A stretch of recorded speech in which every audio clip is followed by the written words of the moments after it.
यास्मीन मंसूरी 2004 के उस काले दिन को पूरी जिंदगी नहीं भूल पाएंगी। वो क्या, उनका पूरा परिवार उस वाक़ये को नहीं भूल पाएगा। उस वक्त यास्मीन मंसूरी की उम्र ही क्या थी। वो महज 16 साल की थीं। वो रूह कंपाने वाला दिन था।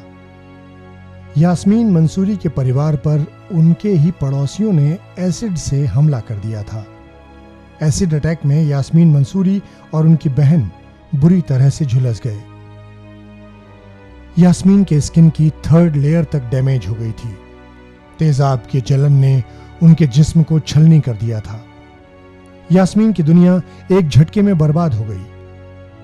तेजाब ने सिर्फ उनके शरीर को नहीं जलाया था, उसने यास्मीन के वर्तमान और भविष्य सबको जला डाला था। लेकिन इसके बाद भी यास्मीन ने हिम्मत नहीं हारी। आपको जानकर हैरत होगी, उस वाक़ये से उबरकर यास्मीन देश की पहली एसिड सर्वाइवर नर्स बनी है। वो दिल्ली के प्रतिष्ठित अस्पताल एम्स में अपनी सेवाएं दे रही हैं।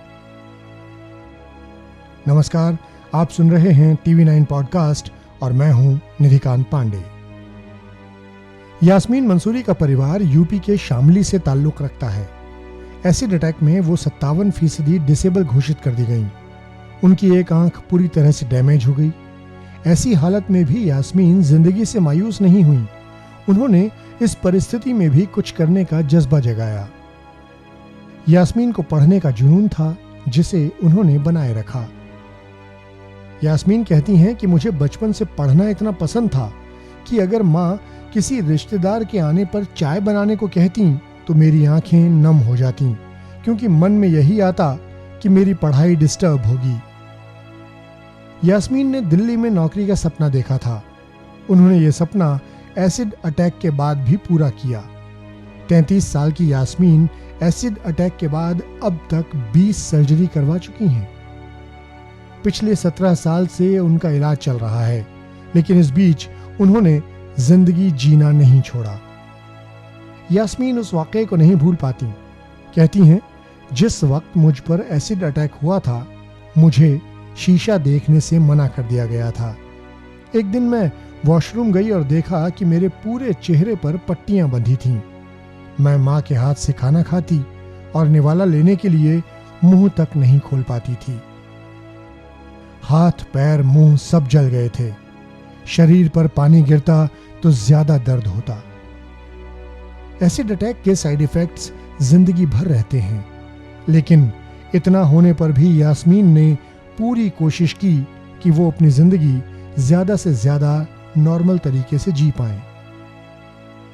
एसिड अटैक के बाद लोग कहने लगे थे कि अब तो पूरी जिंदगी बर्बाद हो गई, अब क्या होगा, कौन इससे शादी करेगा। वो फिजिकली और मेंटली दोनों तरह से ट्रॉमा में थीं, लेकिन लोगों की बातों को अनसुना कर वो आगे बढ़ती गईं। यास्मीन ने ठान लिया था कि वो जिंदगी को ऐसे नहीं काटेंगी, कुछ करके दिखाएंगी। दिल्ली के सफदरजंग अस्पताल और एम्स में यास्मीन का इलाज चला। इलाज के लिए हर 2 हफ्ते पर उन्हें शामली से दिल्ली आना पड़ता, लेकिन इस बीच भी यास्मीन ने पढ़ाई जारी रखी। उन्हें कदम कदम पर संघर्ष का सामना करना पड़ता। घावों से भरे शरीर के साथ पढ़ना मुश्किल होता था। पढ़ने जाती तो लोग उन्हें घूर घूर कर देखते। लोग उनका चेहरा देखकर डर जाते। कई बार ऐसी स्थिति में यास्मीन अपने में सिमट जाती। उन्हें बाहर निकलने से डर लगने लगा, लेकिन धीरे धीरे उन्होंने अपने मन को समझाया।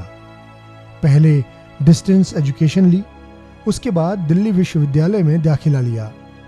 यास्मीन ने हमदर्द यूनिवर्सिटी से नर्सिंग का कोर्स किया। उन्हें काफी मेहनत करनी पड़ी। पढ़ाई के दौरान उन्हें अलग अलग अस्पतालों में प्रैक्टिस के लिए भेजा जाता था। एक एसिड अटैक सर्वाइवर का लोगों का इलाज करना सबसे चैलेंजिंग टास्क था। 2014 में उनका कोर्स कंप्लीट हुआ तो उन्होंने नौकरी पकड़ ली। यास्मीन ने एम्स में नर्स की नौकरी के लिए अप्लाई किया, लेकिन एसिड सर्वाइवर होने की वजह से उन्हें नर्स की नौकरी देने से मना कर दिया गया। यास्मीन ने दिल्ली हाई कोर्ट का दरवाजा खटखटाया।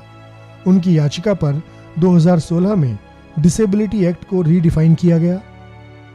यास्मीन की जीत हुई और उन्हें एम्स में नर्स ऑफिसर की नौकरी मिली। यास्मीन भारत की पहली एसिड सर्वाइवर नर्स हैं। अक्सर मुश्किल वक्त में हम लोग परेशान हो जाते हैं, सोचने लगते हैं कि अब तो कोई रास्ता ही नहीं बचा।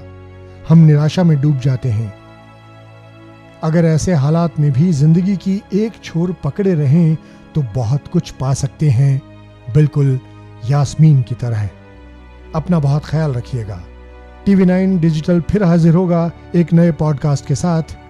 नमस्कार।